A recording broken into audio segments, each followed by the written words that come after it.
அன்புள்ள ஆண்டவரே, மீண்டும் உம்முடைய பரிசுத்த நாமத்திற்கு நன்றிகளை ஏறெடுத்து இந்த பரிசுத்தமான ஓய்வு நாளின் காலை பொழுதை எங்களுக்கு கண்களுக்கு முன்பதாக காணும்படி கிருபை கொடுத்தீர். நன்றி ஆண்டவரே. எங்களுடைய நித்திரை உம்முடைய கண்களுக்கு பிரியமாய் இருந்ததற்காய் ஸ்தோத்திரம். எங்களை எழுப்பினீர். நாங்கள் நல்ல பங்கை தெரிந்து கொள்வதற்கு உம்முடைய சமூகத்தில் எங்களை அர்ப்பணிக்கிறோம். வந்திருக்கின்ற எங்கள் ஒவ்வொருவரையும் கர்த்தர் ஆசீர்வதித்து பலப்படுத்தும். மீட்பர் இயேசு கிறிஸ்துவின் நாமத்தில் ஜெபிக்கிறேன் நல்ல பிதாவே, ஆமென். அன்பானவர்களே, தேவ சமூகத்தில் வந்திருக்கிற உங்கள் அனைவருக்கும் இந்த ஓய்வு நாளின் காலையின் வாழ்த்துக்களை தெரிவித்துக் கொள்கிறேன். கர்த்தர் நம்மோடு இருப்பாராக. இந்த நாளில் தேவனுடைய 10 கற்பனைகளை குறித்து வேதம் நமக்கு என்ன சொல்லுகிறது, இதை யார் எழுதியது, எதில் எழுதப்பட்டது, இதனுடைய அவசியம் என்ன என்பதை வேதம் நமக்கு எப்படி கற்றுக் கொடுக்கிறது என்பதை குறித்து இந்த நாளிலே நாம் தியானிக்கப் போகிறோம். வேதாகமத்தில் உபாகம புஸ்தகத்தை 4வது அதிகாரம் 12-13வது வசனத்தை நாம் வாசிப்போம் என்றால், அங்கு ஆண்டவர் சொல்லுகிற வார்த்தை, அந்த அக்கினியின் நடுவிலிருந்து கர்த்தர் உங்களோடே பேசினார். வார்த்தைகளின் சப்தத்தை நீங்கள் கேட்டீர்கள். அந்த சப்தத்தை நீங்கள் கேட்டதே அன்றி ஒரு ரூபத்தையும் காணவில்லை. நீங்கள் கைக்கொள்ள வேண்டும் என்று அவர் உங்களுக்கு கட்டளையிட்ட 10 கற்பனைகளாகிய தம்முடைய உடன்படிக்கையை அவர் உங்களுக்கு அறிவித்து அவைகளை 2 பலகைகளில் எழுதினார். அன்பு பிள்ளைகளே, இங்கு வேதம் சொல்லுகிற வார்த்தை, தேவனுடைய வார்த்தைகளை ஏற்று நடக்கிற நமக்கு தேவன் கொடுத்த ஒரு பெரிய ஆசீர்வாதம் என்னவென்றால், தேவன் நாம் அந்த உடன்படிக்கையை கற்றுக்கொள்ள வேண்டும் என்பதற்காக தேவன் அதை தம்முடைய விரலினால் எழுதி 2 கற்பலகைகளில் எழுதினார் என்று வேதம் சொல்லுகிறது. மேலும் யாத்திரையாகம புஸ்தகம் 31வது அதிகாரம் 18வது வசனம், சீனாய் மலையில் அவர் மோசேயோடு பேசி முடித்த பின் தேவனுடைய விரலினால் எழுதப்பட்ட கற்பலகைகளாகிய சாட்சியின் 2 பலகைகள் அவனிடத்தில் கொடுத்தார். அன்பு பிள்ளைகளே, இந்த வார்த்தைகளை 2 முறை ஆண்டவர் சொல்லுகிறார், தேவனுடைய விரலினால் எழுதப்பட்டது என்று. மேலும் உடைத்து போட்டதற்கு பின்பும் கூட, மோசே அந்த கற்பலகைகளை உடைத்து போட்டதற்கு பின்பு கூட அவர் அதை அப்படியே விட்டுவிடாமல் மீண்டும் அவர் அதை தன் கை விரலினால் எழுதி மோசேயின் இடத்தில் கொடுக்கிறார். எப்படி என்றால், உபாகம புஸ்தகம் 10வது அதிகாரம்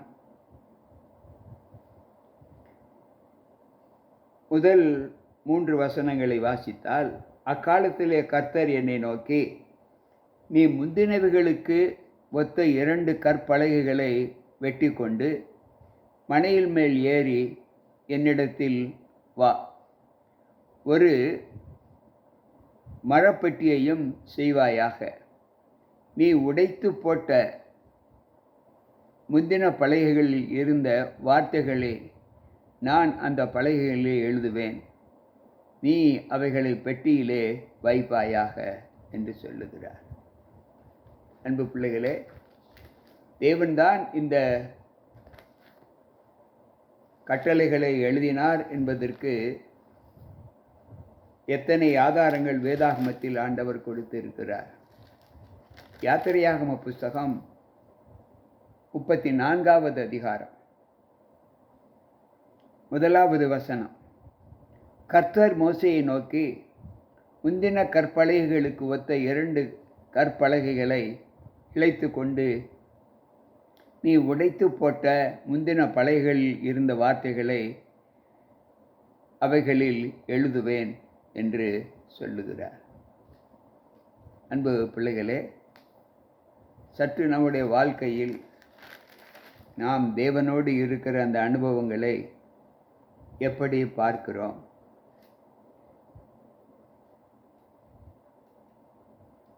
இங்கு வேதம் சொல்லுகிறது, யாத்திரையாகம புஸ்தகம் 32வது அதிகாரம் 16வது வசனம், அந்த பலகைகள் தேவனால் செய்யப்பட்டதாயும் அவைகளில் பதிந்த எழுத்து தேவனால் எழுதப்பட்டதுமாயும் இருந்தது என்று சொல்லுகிறார். அப்படி என்றால் தேவனுடைய பிரமாணம், தேவன் கொடுத்த கட்டளை அவரால் எழுதப்பட்டது என்று வேதம் சொல்லுகிறது. அடுத்து அவர் சொல்லுகிறார், யாத்திரையாகம புஸ்தகம் 24வது அதிகாரம் 12வது வசனம், தேவனால் எழுதப்பட்ட ஒரு வார்த்தை. அப்பொழுது கர்த்தர் மோசேயை நோக்கி, நீ மலையின் மேல் என்னிடத்திற்கு வா, அங்கே இரு, நான் உனக்கு கற்பலகைகளையும் நீ அவர்களுக்கு உபதேசிப்பதற்கு நான் எழுதின நியாயப்பிரமாண வார்த்தைகளையும் கற்பனைகளையும் கொடுப்பேன் என்று சொல்லுகிறார். அன்பு பிள்ளைகளே, நான் எழுதின நியாயப்பிரமாணம், கற்பனைகள் என்று இங்கு வேதம் சொல்லுகிறது. அப்படி என்றால் தேவ சமூகத்தில் சொல்லப்பட்ட வார்த்தையின் பலன் என்ன என்பதை நாம் நன்கு அறிவோம். இங்கு 2 யோவானின் புஸ்தகம் 8-9வது வசனம் இப்படி சொல்லுகிறது, உங்கள் செய்கைகளின் பலனை இழந்து போகாமல் பூரண பலனை பெறும்படி எச்சரிக்கையாயிருங்கள். கிறிஸ்துவின் உபதேசத்தில் நிலைத்திராமல் மீறி நடக்கிற எவனும் தேவனை உடையவன் அல்ல. கிறிஸ்துவின் உபதேசத்தில் நிலைத்திருக்கிறவனோ பிதாவையும் குமாரனையும் உடையவன். இன்றைக்கு கற்பனைகள் வேண்டாம், அது யூதருக்கு மட்டும்தான் கொடுக்கப்பட்டது என்று சொல்லுகிற ஒரு சொல் இன்றைக்கு பழக்கத்தில் அநேகம் இருப்பதை நாம் பார்க்கிறோம். ஆனால் வேதம் மிக தெளிவாக சொல்லுகிறது, தேவன் இதை அவர் விரலினால் எழுதினார், எல்லா மனிதருக்கும் இதை எழுதினார். நாம் கை கொள்ள வேண்டும் என்கின்ற ஒரு வல்லமையை பெற்றுக்கொள்ள வேண்டும் என்கின்ற நோக்கத்தோடு ஆண்டவர் இதை எழுதி கொடுத்திருக்கிறார். கிறிஸ்துவின் உபதேசத்தில் நிலைத்திராத எந்த ஒரு மனிதனும் கிறிஸ்துவை உடையவன் அல்ல என்று ஆண்டவர் சொல்லுகிறார். அதில் நிலைத்திருக்கிறவனோ கிறிஸ்துவையும் பிதாவையும் உடையவனாக இருக்கிறான் என்று இங்கு ஆண்டவர் சொல்லுகிறார். அன்பு பிள்ளைகளே, அடுத்து அவர் சொல்லுகிறார், உபாகம புஸ்தகம் 10வது அதிகாரம் 5வது வசனம். அவர் சொல்லுகிற வார்த்தை என்ன என்றால், தேவ சமூகத்தில் அந்த எழுதப்பட்ட அந்த கற்பலகைகள் எங்கு வைக்கப்பட்டது என்பதை ஆண்டவர் சொல்லுகிறார். அப்பொழுது நான் திரும்பி மலையிலிருந்து இறங்கி அந்த பலகைகளை நான் செய்த பெட்டியிலே வைத்தேன். கர்த்தர் எனக்கு கட்டளையிட்டபடியே அவைகள் அதிலே வைத்திருக்கிறது. அந்த பலகைகள், கற்பலகைகள் அந்த உடன்படிக்கை பெட்டிக்குள்ளே வைக்கப்பட்டது என்று வேதம் சொல்லுகிறது. அன்பு பிள்ளைகளே, இன்றைக்கு நம்முடைய வாழ்க்கையில் நாம் தேவனுக்குள் வாழ்கிற ஒரு நிலையிலே நாம் எப்படி தேவனோடு இருக்க முடிகிறது என்பதை யோசித்து பார்ப்போம். யாத்திரையாகம புஸ்தகம் 40வது அதிகாரம் 20வது வசனம் இப்படி சொல்லுகிறது, கர்த்தர் மோசேக்கு கற்பித்தபடியே சாட்சி பிரமாணத்தை எடுத்து அதை பெட்டியிலே வைத்து பெட்டியிலே தண்டுகளை பாய்ச்சி பெட்டியின் மேல் கிருபாசன மூடியை வைத்து பெட்டியை வாசஸ்தலத்திற்குள்ளே கொண்டு போய் மறைவின் திரைச்சீலையை தொங்க வைத்து சாட்சி பெட்டியை மறைத்து வைத்தான். அந்த பெட்டிக்குள்ளே என்ன இருந்ததென்றால் தேவனுடைய பிரமாணங்கள் இருந்தது. தேவனுடைய 10 கற்பனைகள் அடங்கிய அந்த வாக்குத்தத்தங்கள் இருந்தது என்று இங்கு வேதம் சொல்லுகிறது. அடுத்து 31வது யாத்திரையாகமம் 31:18 நாம் முன்பே வாசித்தோம். அந்த வாசகத்திலே ஆண்டவர் நமக்கு கற்றுக் கொடுக்கிற காரியம் என்ன என்றால், சீனாய் மலையில் மோசேயோடு பேசி முடித்த பின் தேவனுடைய விரலினால் எழுதப்பட்ட கற்பலகைகளாய் சாட்சியின் 2 பலகைகள் அவனிடத்தில் கொடுத்தார். அன்பு பிள்ளைகளே, அந்த சாட்சியின் 2 பலகைகள் மோசேயினிடத்தில் ஆண்டவர் எழுதி கொடுத்தார் என்று வேதம் சொல்லுகிறது. இதை குறித்து சங்கீதக்காரர் சொல்லும்போது, அங்கு 1வது சங்கீதத்திலே நாம் எல்லோரும் அறிந்த ஒன்று, 2வது வசனம் என்ன சொல்லுகிறது? கர்த்தருடைய வேதத்தில் பிரியமாய் இருந்து இரவும் பகலும் அவருடைய வேதத்தை தியானமாய் இருக்கிற மனுஷன் பாக்கியவான் என்று சொல்லுகிறார். கர்த்தருடைய வேதம் என்று சொல்லும்போது தேவனுடைய திருச்சட்டங்கள் என்று இங்கு ஆண்டவர் சொல்லுகிறார். 119வது சங்கீதம் 1வது வசனத்தை வாசிக்கும்போது அங்கு ஆண்டவர் சொல்லுகிறார், கர்த்தருடைய வேதத்தின்படி உத்தம மார்க்கத்தார் பாக்கியவான்கள் என்று சொல்லுகிறார். அன்பு பிள்ளைகளே, இன்றைக்கு நம்முடைய வாழ்க்கையில் நாம் இந்த வேதத்திற்கு எப்படிப்பட்ட முக்கியத்துவங்களை நாம் கொடுக்க வேண்டும் என்று இங்கு ஆண்டவர் சொல்லுகிறார்.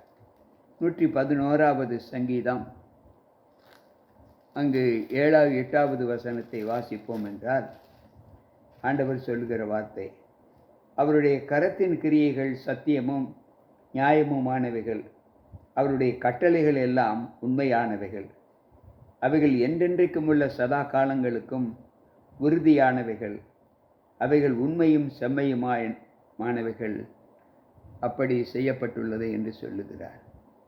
அன்பு பிள்ளைகளே, இந்த கற்பனைகள் உண்மையானவைகள், உண்மையாயும் அது என்றென்றைக்கும் உள்ளதாயும் சொல்லப்பட்டு இருக்கிற ஒன்று, அழிந்து போகவில்லை என்று வேதம் சொல்லுகிறது.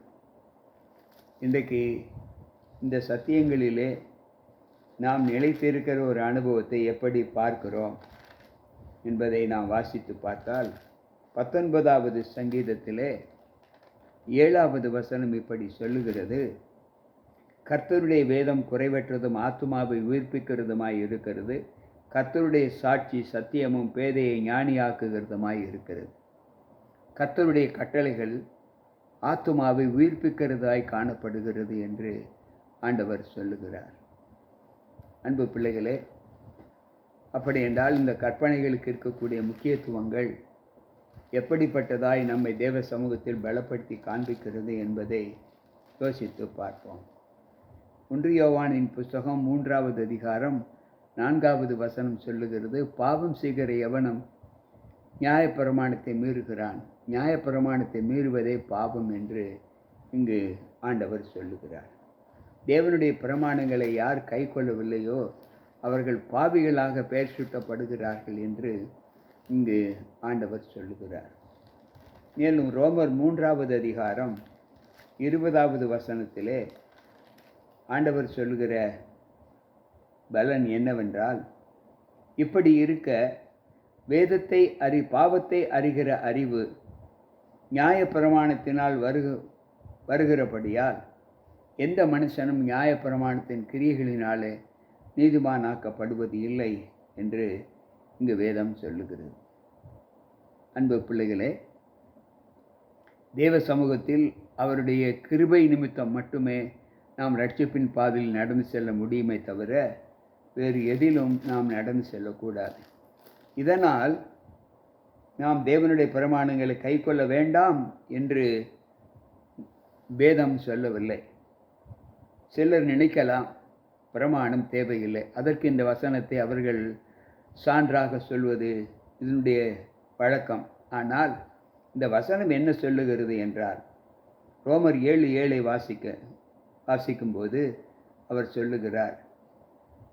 ஆண்டவர் சொல்லுகிறார், ஆதலால் என்ன சொல்லுவோம்? நியாயப்பிரமாணம் பாவமோ? அல்லவே. பாவம் இன்னதென்று நியாயப்பிரமாணத்தினால் தான் அறிந்தேன் என்று மற்றபடி அறியவில்லை. இச்சையாது இருப்பாயாக என்று நியாயப்பிரமாணம் சொல்லாதிருந்தால் இச்சை பாவம் என்று எனக்கு எப்படி தெரியும்? அன்பு பிள்ளைகளே, நியாயப்பிரமாணம் ஒரு மனிதனுடைய பாவத்தை சுட்டி காண்பிக்கிறது. பவுல் சொல்லுகிறார், நான் நியாயப்பிரமாணம் இல்லாதவனாய் இருந்தபோது ஜீவித்திருந்தேன். நியாயப்பிரமாணம் எனக்குள் வந்ததற்கு பின்பு நான் மரித்தவனானேன் என்று சொல்லுகிறார். ஒரு மனிதனுடைய உணர்வுகளை நல்லதா கெட்டதா என்பதை வகையறுப்பது நியாயப்பிரமாணம் என்று வேதம் அங்கு சொல்லுகிறது. இது அழிக்கப்பட்டு விட்டதா என்றால் இல்லை, இது அழிக்கப்படவில்லை. தேவனுடைய பிரமாணம் அழிக்கப்பட மாட்டாது. அவரால் உண்டாக்கப்பட்ட வானமும் பூமியும் கூட ஒழிந்து போகும் என்று வேதம் சொல்லுகிறது. மத்தேயு 5வது அதிகாரம் 16-17வது வசனத்தை வாசிப்போம் என்றால், வானமும் பூமியும் ஒழிந்து போனாலும் நியாயப்பிரமாணத்தில் உள்ளதெல்லாம் நிறைவேறும் வரைக்கும் அதில் ஒரு சிறு எழுத்தாகிலும் எழுத்தின் உறுப்பாகிலும் ஒழிந்து போகாது என்று மெய்யாகவே உங்களுக்கு சொல்லுகிறேன். ஆகையால் இந்த கற்பனைகள் எல்லாவற்றிலும் சிறிதான ஒன்றை மீறி அவ்விதமாய் மனுஷருக்கு போதிக்கிறவன் பரலோக ராஜ்யத்தில் எல்லாரிலும் சிறியவன் எண்ணப்படுவான். இவைகளை கை கொண்டு போதிக்கிறவனோ பரலோக ராஜ்யத்தில் பெரியவன் என்று சொல்லுவான். அன்பு பிள்ளைகளே, வேதம் சொல்லுகிற வார்த்தை, தேவனுடைய பிரமாணம் ஒழியவில்லை, அது என்றென்றைக்கும் அழியாத ஒரு குணத்தை பெற்ற ஒன்று என்று இங்கு ஆண்டவர் சொல்லுகிறார். ஏசாயா தீர்க்கதரிசியின் புஸ்தகம் 42வது அதிகாரம் 21வது வசனம் இப்படி சொல்லுகிறது, கர்த்தர் தமது நீதியின் நிமித்தம் அவன் மேல் பிரியம் வைத்திருக்கிறார். அவர் வேதத்தை முக்கியப்படுத்தி அதை மகிமை உள்ளதாக்குவார். அவர் வேதத்தை முக்கியப்படுத்தி மகிமை உள்ளதாக்குவார் என்று ஆண்டவர் சொல்லுகிறார். எனக்கு பிரியமான தேவ பிள்ளைகளே, இன்றைக்கு தேவன் வேதத்திற்கு கொடுத்திருக்கிற முக்கியத்துவம் மனிதர் எண்ணுகிறபடி அல்ல என்பதை நாம் நன்கு அறிந்திருக்கிறோம். ரோமரின் புஸ்தகம் 7வது அதிகாரம் 12வது வசனம் இப்படி சொல்லுகிறது, ஆகையால் நியாயப்பிரமாணம் பரிசுத்தமுள்ளதாயும் கற்பனையும் பரிசுத்தமும் நீதியுமாயும் நன்மையுமாகவும் இருக்கிறது என்று இங்கு பவுல் சொல்லுகிறார். எனக்கு பிரியமான தேவ பிள்ளைகளே, இது அழிக்கப்படாத ஒன்று, மகிமை உள்ளது என்று வேதம் சொல்லுகிறது. ரோமரின் புஸ்தகம் 3வது அதிகாரம் 31வது வசனம் சொல்லுகிறது, அப்படியானால் விசுவாசத்தினால நியாயப்பிரமாணத்தை அவமாக்குகிறோமா? அப்படி அல்ல, நியாயப்பிரமாணத்தை நிலை நிறுத்துகிறோம் என்று சொல்லுகிறார். இன்று நியாயப்பிரமாணம் தேவையில்லை என்று சொல்லுகிற வார்த்தை வேதாகமத்தில் எந்த இடத்திலும் இடம்பெறவில்லை. நாம் தேவனுடைய வார்த்தைகளை கைக்கொள்ள வேண்டும் என்ற ஒரே நோக்கத்தோடு தான் ஆண்டவர் இந்த பிரமாணங்களை நமக்கு எழுதி கொடுத்திருக்கிறார். மத்தேயு 19:17 நாம் வாசிப்போம் என்றால், அவர் சொல்லுகிற வார்த்தை, நீ ஜீவனில் பிரவேசிக்க விரும்பினால் என் கற்பனைகளை கைக்கொள் என்று சொல்லுகிறார். அன்பு பிள்ளைகளே, சற்று யோசித்து பார்ப்போம். நாம் எந்த அளவு தேவ சமூகத்தில் நீதியுள்ளவர்களாய் காணப்பட வேண்டும்? சங்கீதக்காரர் இந்த கற்பனைகள் குறித்து சொல்லும்போது 119வது சங்கீதம் 172வது வசனம், இந்த கற்பனைகள் எல்லாம் நீதி உள்ளவைகள், ஆதலால் என் நாவு உம்முடைய வசனத்தை விவரித்து சொல்லும் என்று சொல்லுகிறார். இது எனக்கு ஒரு மனமகிழ்ச்சியை கொடுக்கக்கூடியது என்று 174வது வசனம் சொல்லுகிறது. அன்பு பிள்ளைகளே, சற்று யோசித்து பார்ப்போம். மேலும் அவர் சொல்லுகிறார் 119, 143, இக்கட்டும் நெருக்கமும் என்னை பிடித்தது, ஆனாலும் உம்முடைய கற்பனைகள் என் மனமகிழ்ச்சி என்று சொல்லுகிறார். அன்பு பிள்ளைகளே, சற்று யோசித்து பார்ப்போம். தேவ சமூகத்தில் இவ்வளவு முக்கியத்துவம் வாய்ந்த அந்த பிரமாணங்களிலே நாம் தேவன் கொடுத்த அந்த வார்த்தைகளின் பலனை நாம் எப்படி கை கொண்டு வருகிறோம் என்பதை நாம் சற்று யோசித்து பார்ப்போம். மேலும் அவர் சொல்லுகிற வார்த்தை 119வது சங்கீதம் 16வது வசனம், உமது பிரமாணங்களில் மனமகிழ்ச்சியாக இருக்கிறேன், உமது வசனத்தை மறவேன் என்று சொல்லுகிறார். வேதம் சொல்லுகிறது தேவனுடைய பிரமாணம் எவ்வளவு முக்கியத்துவம் வாய்ந்தது, இது அழியக்கூடியதா இல்லையா என்பதை இப்பொழுது நாம் படித்தோம். தேவனுடைய பிரமாணம் தேவனால் எழுதப்பட்டது. அந்த பிரமாணம் உடன்படிக்கை பெட்டிக்குள் உள்ளி இருக்கிறது. அந்த பிரமாணம் அழியக்கூடியது அல்ல. அந்த பிரமாணம் உண்மையானது. அந்த பிரமாணம் நமக்கு ரட்சிப்பை கொடுக்கக்கூடியது. இது எல்லா மனுஷர் மேலும் விழுந்த கடமை என்று, எல்லோருக்கும் கொடுக்கப்பட்ட ஒன்று என்று இங்கு வேதம் நமக்கு கற்றுக் கொடுத்திருக்கிறது. எனவே இந்த பிரமாணங்கள் இல்லாமல் நம்முடைய நித்திய ஜீவனில் நாம் பிரவேசிக்க முடியாது என்பதை வேதம் திட்டமாக சொல்லியிருக்கிறது. சிலர் சொல்லுவது போல, சிலர் நினைப்பது போல இது ஒரு சாராருக்கு மட்டும் கொடுக்கப்பட்டது அல்ல. இது ஒளிந்து போகவில்லை. இது ஒழியக்கூடாதது. ஏனென்றால் கடைசி நாட்களில் அவர் நியாய தீர்ப்பு வரும்போதும் கூட யோவான் 12:48 சொல்லுகிறது, நான் சொன்ன வசனமே கடைசி நாளில் உங்களை நியாயம் தீர்க்கும் என்று சொல்லுகிறார். புதிய வானம் புதிய பூமியிலும் இந்த கற்பனைகளின், கட்டளைகளின் நியமங்கள் இருக்கும் என்று ஆண்டவர் சொல்லுகிறார். எனக்கு பிரியமான தேவ பிள்ளைகளே, இந்த கடைசி கால வாழ்க்கையிலே நம்முடைய காலங்கள் நிலை பெறுவதற்கு தேவ சமூகத்தில் நம்மை ஒப்பு கொடுக்கிற ஒரு அனுபவத்தை நாம் எப்படி பார்க்கிறோம்? இது நம்முடைய வாழ்க்கைக்கு எவ்வளவு அவசியம் என்பதை நாம் யோசித்து பார்க்க வேண்டும். ஆண்டவர் சொல்லுகிறார், நான் படைக்கப் போகிற புதிய வானமும் புதிய பூமியும் எனக்கு முன்பாக நிற்பது போல உங்கள் சந்ததியும் உங்கள் நாமமும் நிற்கும் என்று கர்த்தர் சொல்லுகிறார். அப்பொழுது மாதந்தோறும் ஓய்வு நாள் தோறும் மாமிசமான யாவரும் எனக்கு முன்பாக என்னை தொழுது கொள்ள வருவார்கள் என்று சொல்லுகிறார். அன்பு பிள்ளைகளே, ஏசாயா 66:22-23 இந்த வார்த்தை நமக்கு சொல்லப்பட்டு இருக்கிறது. அன்பு பிள்ளைகளே, 2 பேதுருவின் புத்தகம் 3வது அதிகாரம் 13வது வசனத்தை வாசிப்போம் என்றால், அவருடைய வாக்குத்தத்தத்தின்படியே நீதி வாசமாய் இருக்கும் புதிய வானங்களும் புதிய பூமியும் உண்டாகும் என்று காத்திருக்கிறோம். அன்பு பிள்ளைகளே, ஒளிந்து விட்டது என்று சொன்னால் ஆண்டவர் 2வது முறை எழுதி கொடுத்திருக்க மாட்டார். இது முக்கியத்துவம் இல்லை என்று சொன்னால் ஆண்டவர் படைக்கப் போகிற புதிய பூமியிலே, புதிய வானத்திலே இந்த வாக்குத்தத்தங்கள் இருக்கும் என்று ஆண்டவர் சொல்லியிருக்க மாட்டார். முக்கியத்துவமானதால் அந்த புதிய வானம் புதிய பூமியில் கூட இந்த கற்பனைகள், ஆராதனைகள் நடக்கும் என்று ஆண்டவர் சொல்லுகிறார். கேட்டுக்கொண்டிருக்கிற அன்பான தேவ பிள்ளைகளே, உங்களுடைய மனதில் தோன்றுகிற ஐயங்கள் இன்றைக்கு அநேகருக்கு நீக்கப்பட்டு இருக்கும் என்று நான் கர்த்தருக்குள் நம்புகிறேன். நல்லதை வாசிப்போம், நல்லதை கடைப்பிடிப்போம், நன்மையான ஈவுகளை செய்வோம், நல்ல ராஜ்யத்தில் சேருவோம். கர்த்தர் நம்மோடு இருப்பாராக. ஜெபிப்போம். அன்புள்ள ஆண்டவரே, உம்முடைய வார்த்தைகளை கேட்ட எங்களுக்குள் அநேக ஐயங்கள் தேவனுடைய பிரமாணங்களை குறித்து நீக்கப்பட்டதற்காய் ஸ்தோத்திரம். உம்முடைய வார்த்தை எங்களை ஆண்டவரை தெளிவுள்ளதாக்கியது.